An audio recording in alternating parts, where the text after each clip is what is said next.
Assalamu alaikum, xayrlı akşamlar. ATR telekanalının yayınında bugün programmasına seyretesiniz. Studiyada sizler için ben Gülsüm Halilova çalışam. Bu yayınımızda Kırım ve Kırım etrafında yüz bergen sonki ve en aktual haberlerini müzakere etmeye planlaştırdık. Studiyamızdan Musafir İskender Bariyev, Milli Meclis Azası. Assalamu alaikum, hoş geldiniz. Aleyküm selam, hoş bulduk. Keliniz suv meselesinden başlayıq. Çox müzakirə etilген böyle meselelerden biri. Dünyavın ATR telekanalının yayınında Kırım Tatar Milli Meclis reisimiz Rifat Çubarov suv için Putin eskalatsiyaga ketebileceği akta böyle fikrini beyan etti. Keliniz onu dinleyin.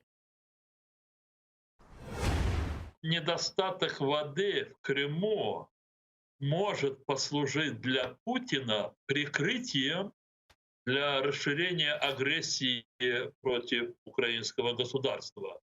Но это не может быть, знаете, такой причиной, чтобы говорить о том, что вот люди там изнемогают без воды, и поэтому у него не было другого выхода, как, скажем, взять под контроль те территории, откуда поступала вода в Крым, то есть буквально до Каховского водохранилища. Но вот эксперт Украинского института будущего в Киеве Андрей Сумлан считает, что без пресной воды аннексированный Россией Крым долго не продержится в условиях климатических изменений, особенно из-за усилившейся засухи. Он не исключает, что когда в Крыму не будет хватать воды для элементарных нужд населения, тогда могут быть самые разные сценарии военного вторжения в Украину, даже открытая война за Северокрымский канал. Питання таким чином стає все більш гострим. Я боюся, що в якийсь момент комусь у Кремлі може здатися, що ось потрібно вирішити це питання. Раз ми не можемо або не хочемо це вирішити технологічним шляхом, то явний вихід – завоювання Північно-Кримського каналу до Дніпра. Це означало б велику війну. Я сіздің тұшынжеңізге көре, Путин Крымға су берілмесі үшін не yapabilir? Мы в этой студии неоднократно говорили, что Россия, она использует все средства. В любви, в войне все средства хороши, да, есть английская пословица, но при этом русские переделали эту пословицу, что в войне все средства хороши. И поэтому здесь, конечно же, мы неоднократно говорили о том, что Россия, она никогда не прекращала, она не успокаивалась, она проводила определенные меры. И первое, что она предпринимала, это в первую очередь, конечно же, предпринимала на так называемом юридическим путем, пыталась разрешить эту проблему. И мы знаем о том, что совсем недавно в Европейском суде по правам человека российские адвокаты проиграли суд, и причем в российских средствах массовой информации, в ТАСС, они начали заявлять, вот судья Европейского суда азербайджанского происхождения, вот поэтому он отклонил рассмотрение. На самом деле там проблема была другая. Проблема была, что пророссийские силы, скажем так, в том числе и на территории Украины, через юридические лица, пытались подавать, судиться с Украиной, с Северокрымским водоканалом, для того, чтобы пройти все инстанции. То есть для того, чтобы в Европейский суд подать, нужно исчерпание пройти все. И в этом плане они не оплачивали пошлины, и, соответственно, украинский суд обыграл эту ситуацию. И поэтому до этого российские адвокаты, они заявляли, там, что это глобальное решение, что они смогут повлиять на Украину и так далее. На самом деле Европейский суд даже не принял к рассмотрению данное дело по существу. Таким образом, Украина выиграла в юридическом плане, потому что фейковые, так называемые водхоз, там рыболовное хозяйство, которое якобы пострадало из-за того, что был в 2014 году перекрыт Северокрымский канал и не подавалась вода. И с другой стороны, что якобы они потерпели больших убытков. То есть эта схема сломалась буквально в ближайшее время, вот на той неделе. Вторая схема – это силовой путь. И, если помните, в 2015 году на уровне Мариуполя смогли остановить российского агрессора. А если помните, еще тогда Темиргалиев Рустам, он тогда исполнял обязанности, был заместителем премьер-министра так называемого правительства Крыма оккупированного, и он заявлял, что это осталось там 200 километров, и мы сможем полностью обеспечить Крым водой. А при всем том, благодаря украинским добровольцам, украинской армии смогли остановить российские войска, агрессора и не допустить. Третий путь это, конечно же, постоянное закидывание о том, что нарушается гуманитарное право в отношении жителей Крыма. И опять же, буквально неделю назад было заявление или даже письменное обращение Поклонской непосредственно в ООН, в Комитет по расовой дискриминации, в Комитет по дискриминации Организации Объединенных Наций, где она ссылалась на ряд причин, что якобы 2,4 миллиона людей не могут получить воду, что якобы влияние на экологию очень сильное. Но давайте мы поговорим о следующем. 2,4 миллиона людей питьевой воды в Крыму достаточно из естественных источников. Воды не хватает для того, чтобы заправлять радиаторы танков и бронетранспортеров. Ну и вот это у вас хотела спросить, насколько остается сложная ситуация с наполняемостью водохранилищ в Крыму? Ну, наполняемость водохранилищ, конечно, и это проблема, потому что даже оккупационная власть сегодня заявляет, что за последние 150 лет такой засухи в Крыму не было, как происходит сейчас. Это все взаимосвязано. Кроме того, россияне же используют, оккупанты используют воду из естественных источников Крыма для военных учений, для своего военно-промышленного комплекса в Крыму, потому что они восстанавливают военно-промышленный комплекс. Они используют для развития промышленности, в частности химической промышленности непосредственно в Крыму. Вот, кстати, те проблемы, которые возникали в Армянске с титаном, они напрямую связаны именно с поставкой воды, именно промышленной воды. Поэтому мы должны четко для себя определить и четко говорить на международном уровне, что в гуманитарном плане воды достаточно в Крыму. И даже Поклонская вспомнила про автохтонные народы, которые якобы нарушаются права. Но извините меня, при всем том, они, оккупанты, не исполняют решение Международного суда ООН об отмене запрета Меджлиса. И в том числе оккупанты прекрасно понимают, что в Международном суде ООН по расовой дискриминации как раз-таки рассматривается по этой конвенции дело. И третье, то, о чем уже говорим, что Россия может все-таки применить военную силу, действительно, это есть такие опасения, потому и не случайно сегодня украинский ООС, в частности, это были заявления Сергея Наева, руководителя ООС, и на территории Херсонской и Николаевской области сейчас усиленный контроль правоохранительных органов, военных структур для обеспечения охраны, скажем, таких вот структурных объектов, для того, чтобы не произошли какие-то террористические акты и, соответственно, усилить войска. Кроме того, в этом плане обратился и руководитель аналитического центра, достаточно известного в мире, Глен Говард, который в своем заявлении сказал о том, что Украина сегодня должна проводить системно учения в Херсонской и Николаевских областях для того, чтобы сдержать военную атаку со стороны России, как со стороны Крыма, так и со стороны Востока. И с другой стороны, конечно же, вести четкую работу, чтобы Соединенные Штаты Америки могли оказать содействие в противостоянии, в защите Украины именно военным путем. То есть сама угроза, она есть. И сегодня по даже официальным данным, порядка 87-90 тысяч состава российских войск сегодня сосредоточены по границе с Украиной. То есть это достаточно сил для того, чтобы ввести наступательные движения непосредственно на Украину. Но для нас, я хочу обратить внимание, что для Украины пехотные или наземные вторжения вполне может сдержать Украина. Только если Россия начнет применять авиацию, то, конечно, будет для Украины это очень сложно. Ama Ukrayna siyasi cihetten su verebilir mi Kırım'a?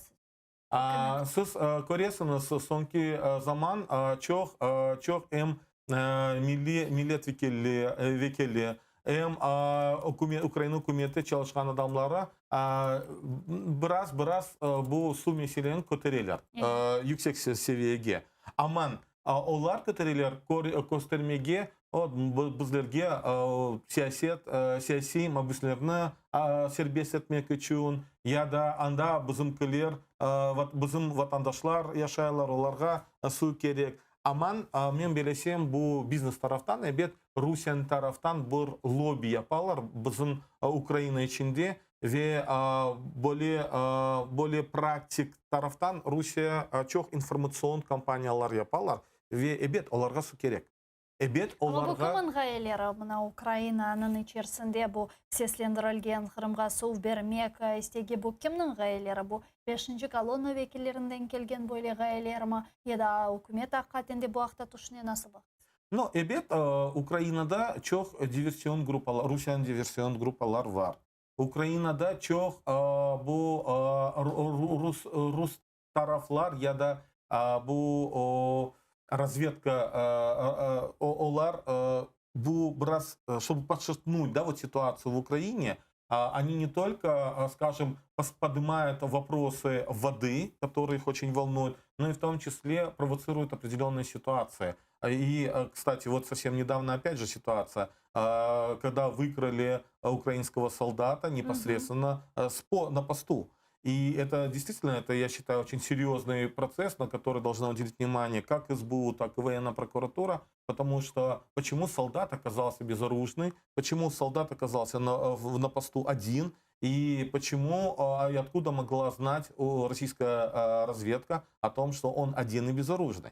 Поэтому здесь понятно, что российская система, российская машина оккупационная, она, конечно, работает системно. И понятно, что в первую очередь нужно расшатать ситуацию внутри самой страны, нужно создать определенный информационный такой вот бум для того, чтобы уже, ну, скажем так, в Украине махнули рукой и сказали, ну, конечно, надо подать воду, как же так, там нас будут осуждать. Но на самом деле в контексте международного права Украина не обязана подавать техническую воду для промышленности и для осуществления военных учений и усиления военно-промышленного комплекса и усиления военных на территории оккупированного Крыма. Егер мисал olarak Украина бойлы карарын алса ve Кырымга суу бермеге истесе, сіз мисал olarak Milli Meclis azası olarak nasıl hareket yapacaksınız? Но biz birinchidan qarshi olacağız çünkü eğer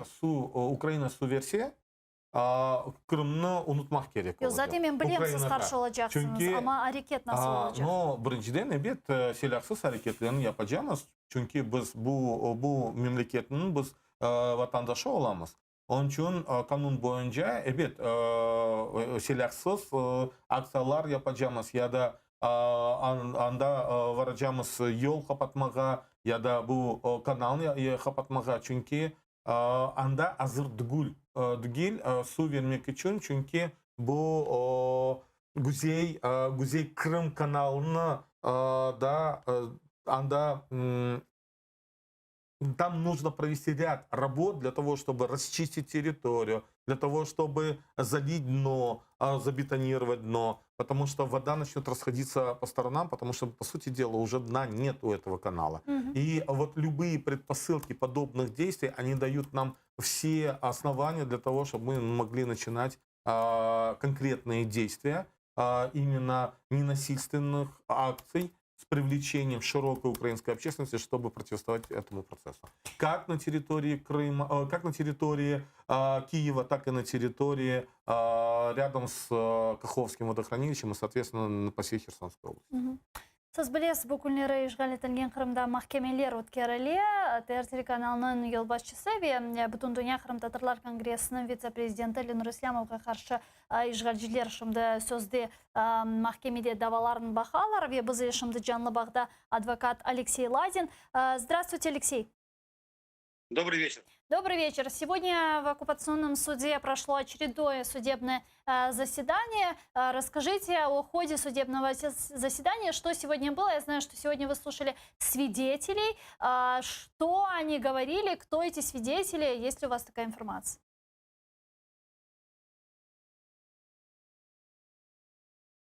Алексей? Меня слышно? Да, сейчас слышно, да, мы слушаем. Последние два судебных заседания были вызваны в суд довольно значительное количество свидетелей. Однако подавляющее большинство по каким-то причинам, по объективным, либо вообще без объяснения причин, не являлись. Сегодня пришел один свидетель. Молодой человек, который, собственно, пояснил, что он некоторое время находился на материковой части Украины, и он пояснил, что он находился в организации, которую он назвал батальон Нумана Челюнджихана.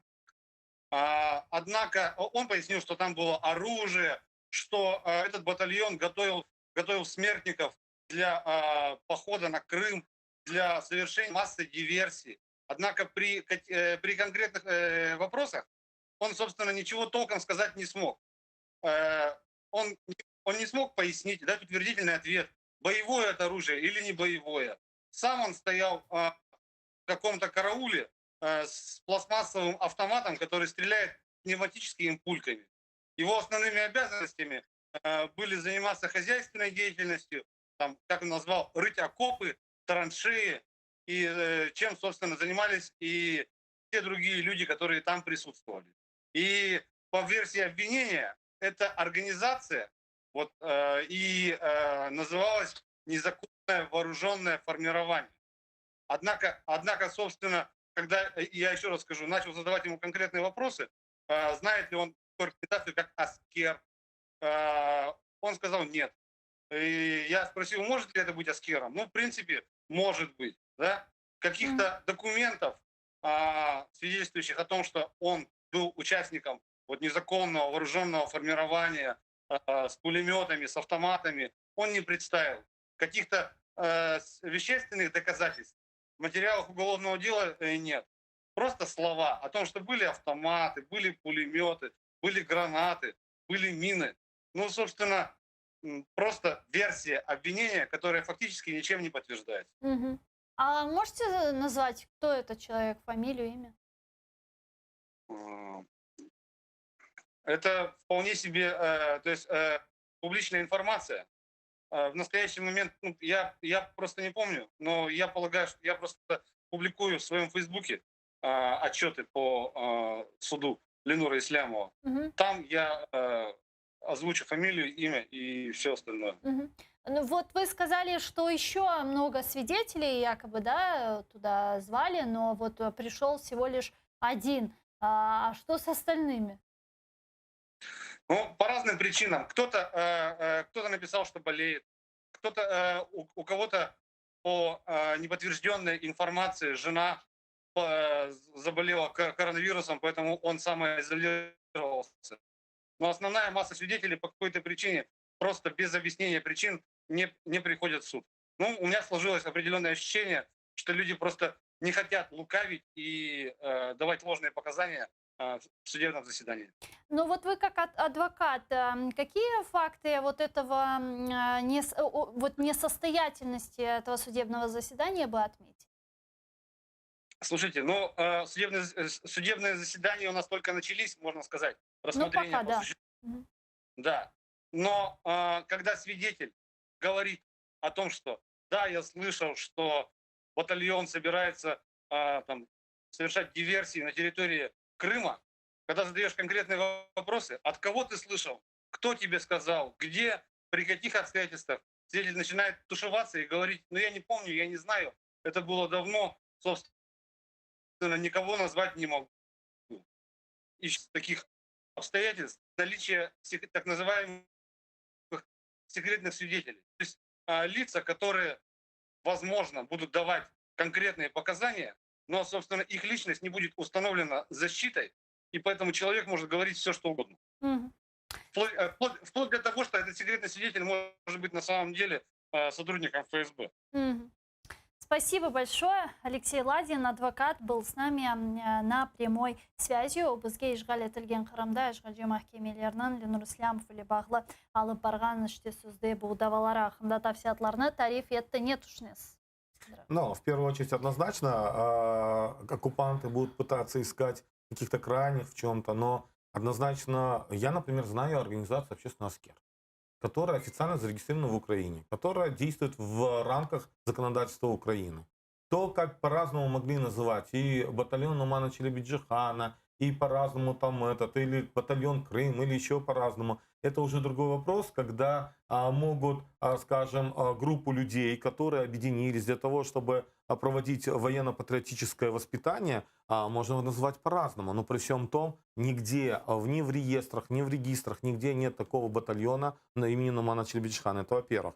Во-вторых, даже общественная организация «Аскер» и, скажем, вот группа людей, которая собиралась и занималась физически спортом, там училась, именно проходила определенные тренировки, в принципе, это нормальное явление, оно не противоречит законодательству, и это все проходило на территории Украины.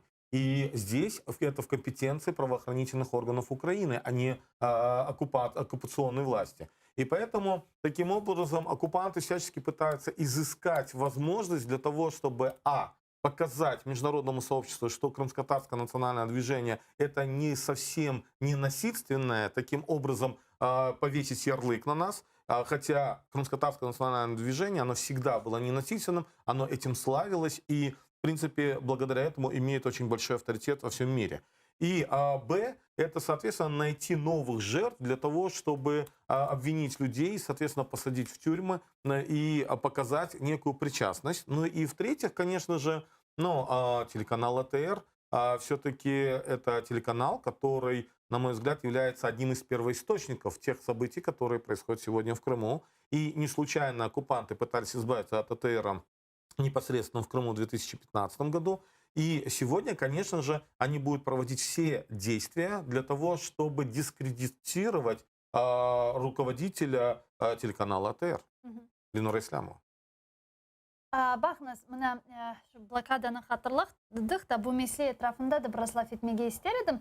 Мына Украинаның Русияге қаршы ve Rusya'nın işgaline karşı yapkan hareketlerini tetiklemek için Kırım Tatarlar er vaqt o'zining faoliyatini ko'rsatadi. Misol olarak blokadani ko'z o'ngine alsak, eğer misol olarak Kırım Tatarlar faoliyat olmasaydı, belki de alida bu kunga kadar Ukrayna işgalci Kırım, işgal etilgen Kırım'ın alış-veriş yapmağa devam ederdi. Ya da belki bu Kırım'da Ukrayna prezident temsilciliği yanında o'tkazilgan faollarning yapkan aksiyasi olmasaydı, belki de o Popova деген kadın belli olmagan yüzünü kimse görmegen böyle hayalet olgan gibi bir kadın da çalışmağa devam ederdi. Elektrik Kırım'a da verileydi, belki de su da verileydi. Yani bundaki Kırım Tatarlarının yapkan faaliyetleri yardımıyla bularının biz yapılganını göremiz. Ve fakat bizim de çözülmegen birçok meselelerimiz var. Kanun leyhaları var, konstitutsiyaga, anayasaga değişmeler olsun, tamır halklar, siyasi mabuslar, toponimika saymak mümkün. Ve biz buların da endi 6 yıldan bekleyimiz. Sizin düşüncenize göre belki de böyle faal hareket yapmak gerek. Evvelden yapılgan böyle hareketler gibi bir şey yapmak gerek. Bular çözülsün deyip ya da bu bağlamayız bu meseleleri.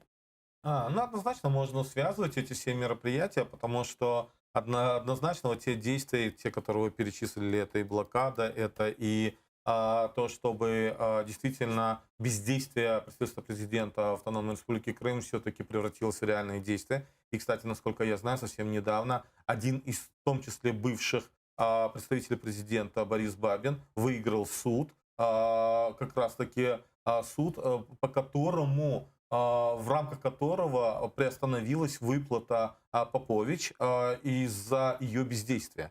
И, в принципе, это говорит о том, что вот все эти процессы, они на самом деле непростые, они происходят по сегодняшний день. Хотя уже в настоящее время совершенно другой представитель президента, это Антон Кореневич. Когда мы говорим, опять же, связываем Ленора Ислямова, да, Ленора Ислямова в первую очередь ассоциируется с одним из лидеров, который инициировал или который проводил ненасильственную блокаду Крыма, экономическую блокаду Крыма. И она была успешно претворена в жизнь. Мы все там принимали участие. И, конечно же, это не устраивает оккупанта. А вы сколько раз были на блокаде? На блокаде я был, что значит сколько раз? Я приезжал, находился там, допустим, 2 недели, потом уезжал, потому что в Киеве нужно было ряд работы провести, потом снова возвращался, снова находился неделю, там полторы, потом снова возвращался. То есть сама блокада, она же начиналась еще 20 сентября, да. И я непосредственно находился там. 20 сентября 2015 года. И, по сути дела, эта блокада продолжалась до конца года. И, по сути дела, вот периодически нужно было возвращаться в Киев, потому что нужно было в Киеве проводить определенную работу. Да, я помню, и в Киеве, в том числе нужно было, здесь же тоже информационные проблемы были. Мы проводили возле банковой акцию, когда непосредственно в отношении вас применили силу тогда. Мы публично всегда выступали на различных телеканалах, потому что нужно было поддерживать информационную скажем, информационную поддержку самой гражданской блокады. Потому что здесь действительно наши оппоненты или наши враги делали все, чтобы эту блокаду свести на нет. И мы это выдержали, мы добились, и мы показали реальные результаты. Что касается вот дальнейших вот принятия законов, то Да, я чего мы бы тоже очень сказал долго бы о уже том, ждем. что здесь, с одной стороны, мы показали, что крымско-татарский фактор, он важен в вопросах деоккупации Крыма.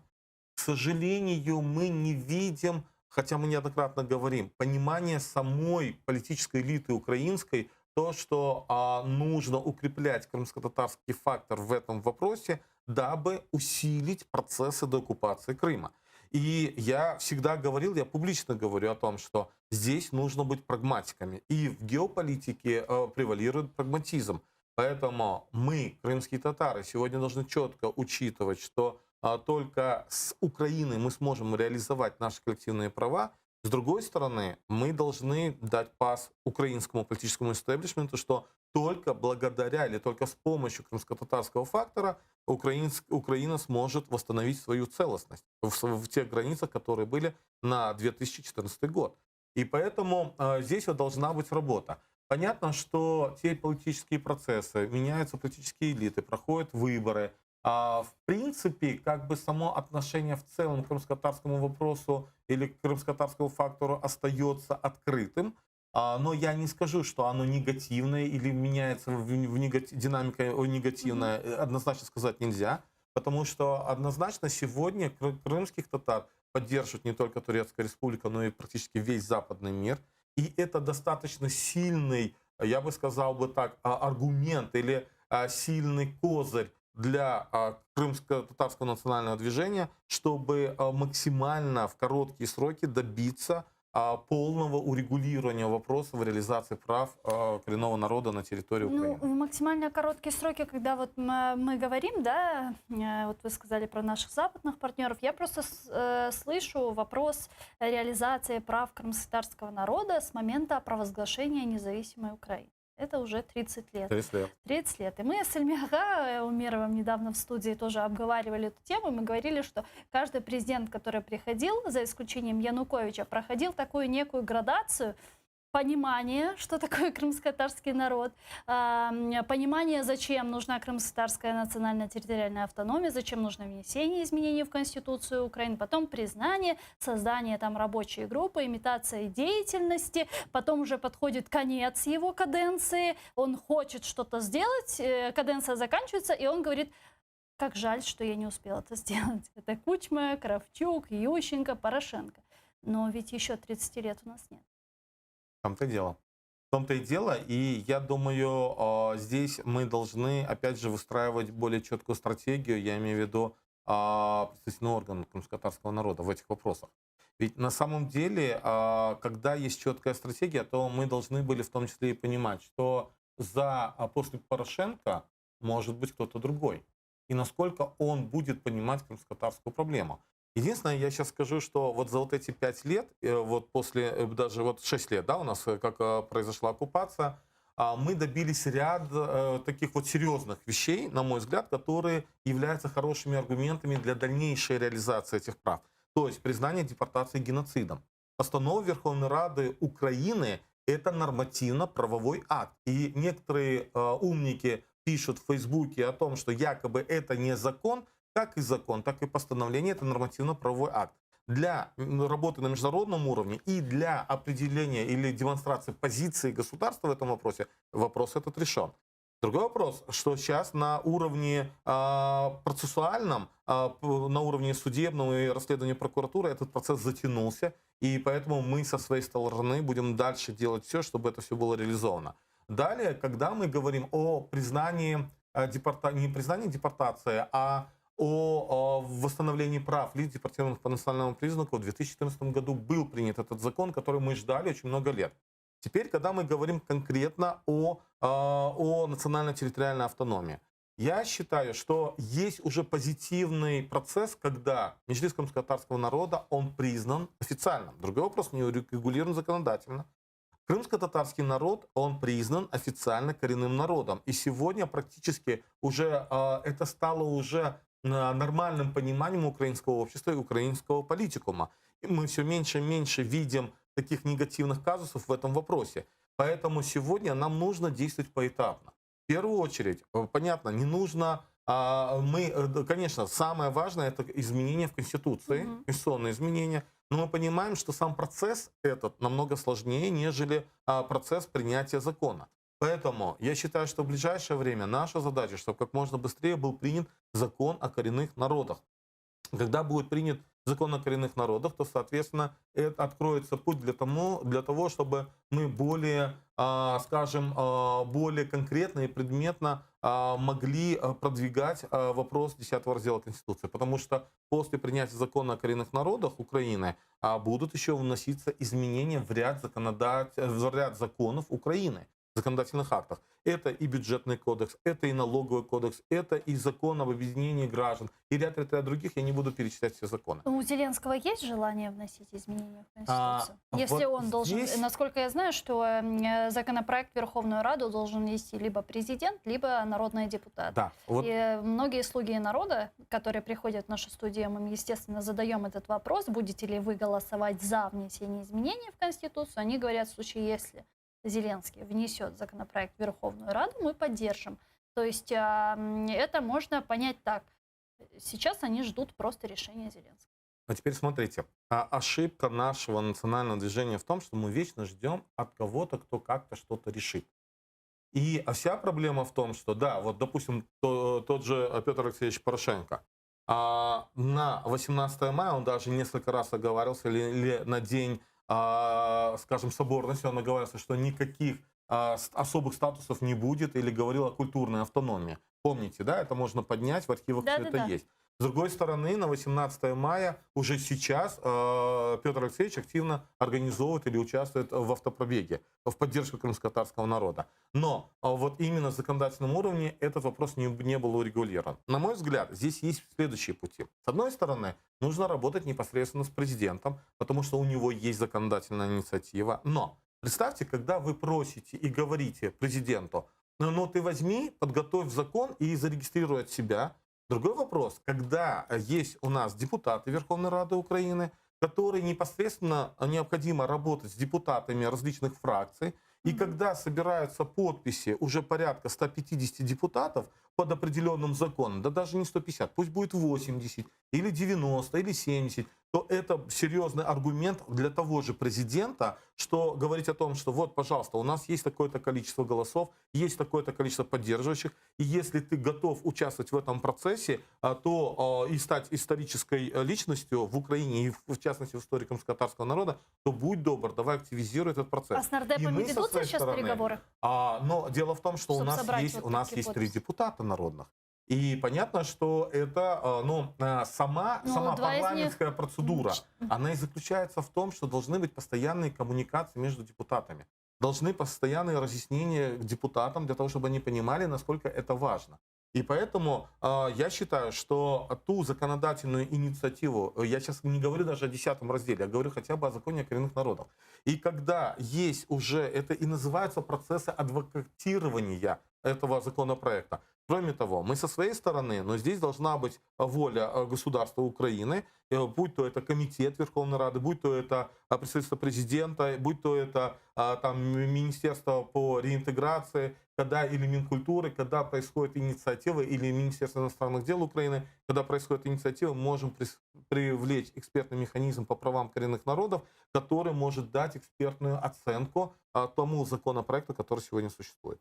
Поэтому вот здесь очень важно работать независимо от того, что просто перелагать на кого-то ответственность. А нужно прорабатывать самим, нужно создавать информационный повод, и для того, чтобы в том числе, я думаю, нас поддержат, когда мы будем уже показывать, что силу нашей работы нас будут поддерживать, в том числе Ну, я и же западные поэтому вас партнеры. спрашиваю, вот сейчас наработки есть именно вот эта работа ведется, которую вы упомянули выше? Вы же член Меджлиса, может, Да, вы но знаете. дело в том, что при встрече с президентом, когда встречался Мустафа Ага, встречался Рифат Ага и Рустем В Умеров, августе. они передавали, нет, это не было, это было в августе, почти год назад, и тогда они передали так называемую триаду законопроектов, Кроме того, Крымско-Татарский ресурсный центр подавал свой законопроект о коренных народах Украины.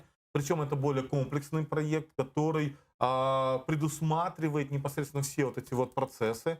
К сожалению, мы никакого ответа от офиса президента еще не получили. Соответственно, мы со своей стороны будем влиять на этот процесс. Рабочая группа уже создана? Рабочая группа, я не имею информацию о создании рабочей группы. Говорили неделю. Да, но уже видите, сколько времени Ну, я же прошло. поэтому спрашиваю. Поэтому я боюсь, что опять же произойдет следующим образом. Когда в 9 августа, Международный день коренных народов, опять начнут вспоминать, или начнут заявлять о том, что вот рабочая группа должна создаться, или она должна работать, или вот мы должны там что-то там в отношении крымских татар, что-то принять. Ну или может 26 июня? 26 День флага. июня это тоже достаточно день, благодаря которому можно привлечь внимание. И мы в прошлом году, когда проводили мероприятие, мы привлекли внимание как премьер-министра, так и президента Украины. Эскиндер Ага, вот у нас есть одна тема, которую мы сейчас хотим обсудить с российским социологом Игорем Эйдманом. Новость такая. Двухпартийная группа поддержки Украины в Палате представителей Конгресса призвала государственного секретаря Майка Помпео вместе с министром финансов Стивеном Нучином применить ранее одобренные Конгрессом и президентом США санкционные механизмы компаниям Стив и МРТС, чьи суда Россия, похоже, планирует использовать для завершения Северного потока-2. Об этом говорится в заявлении группы. Давайте послушаем. Кремль сподівається, що якщо він поквапиться із завершенням проекту, США не встигнуть відповісти. На щастя, Конгрес США на потужній двопартійній основі створив засоби застосування спрямованих санкцій щодо компаній, які здійснюють прокладання труб та для захисту безпеки України. Ці санкції були критично важливими для гарантування виконання газового контракту Україна-Росія та сплати Газпромом компенсації Нафтогазу у майже $3 мільярди після знакового рішення Стокгольмського арбітражу проти Газпрому.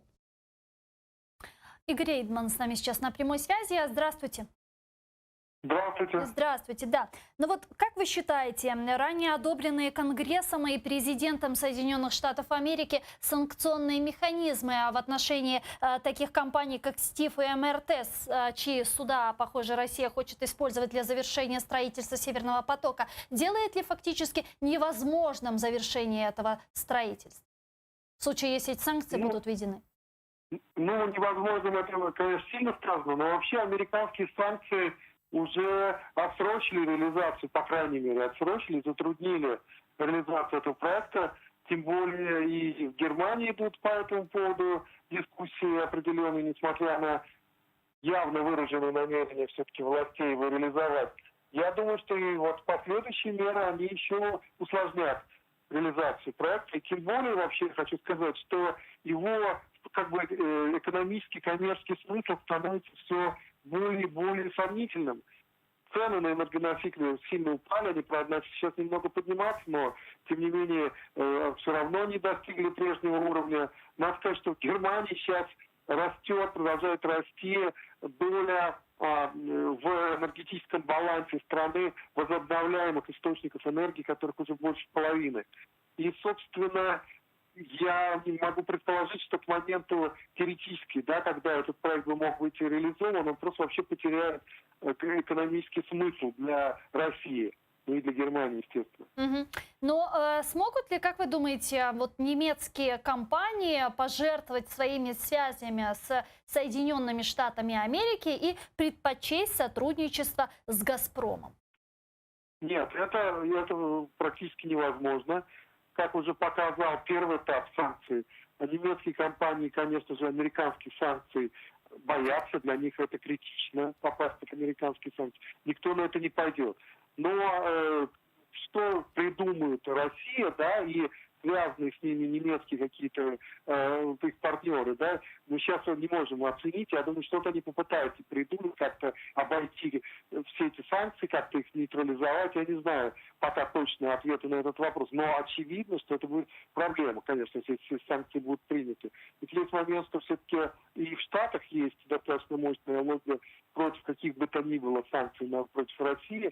Как мы знаем, многие санкции, которые принимаются в Штатах, они фактически потом нивелируются и как бы не сводятся практически к нулю. Вот, например, санкции против Дерипаски и его компании, они, вот компания Дерипаски, там они хитрым образом сейчас практически нивелированы.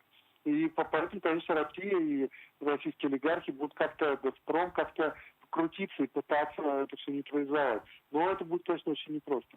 Ну, понятно, что эта труба слишком дорого обходится России. Тогда зачем, по-вашему, Путину «Северный поток-2»? Надо сказать, что вот эти инфраструктурные проекты, связанные с «Газпромом», они все, их же много, это не только «Северный поток-2», они все очень сомнительные с точки зрения экономики, с точки зрения бизнеса. Например, все эти проекты с Китаем, да, нефтепроводов там и прочее, прочее. Значит, вот как вот эти инфраструктурные проекты, они скорее отражают вот те совершенно фантастические наполеоновские амбиции, которые есть у Путина и российского руководства. Сделать, как они говорят, энергетическую сверхдержаву, да, от которой будет все соседи зависеть, от поставок, из которой будут зависеть все соседи. Это с одной стороны. С другой стороны, еще и патологическая ненависть Путина к Украине, конечно, здесь роль играет. Он как-то пытается сейчас навредить украинской экономике, украинцам, как-то их прищучить таким образом. Но с точки зрения, вот уже сейчас как бы видно, что бы там ни было, как бы там ни развивался дальше проект, он вряд ли что-то серьезно изменит, что-то даст Путину и «Газпрому». Çok sağ olun, спасибо вам большое. Игорь Эйтман, российский социолог, был с нами на прямой связи по телефону. Шимали Ахым Яки, сізінше бұл санкциялар көрсетілсе, екінлене біле ме, яда құрылышы тоқтатылacak? Ну, в целом, я скажу так, что относительно Российской Федерации, те санкции, которые существуют, они реально работают.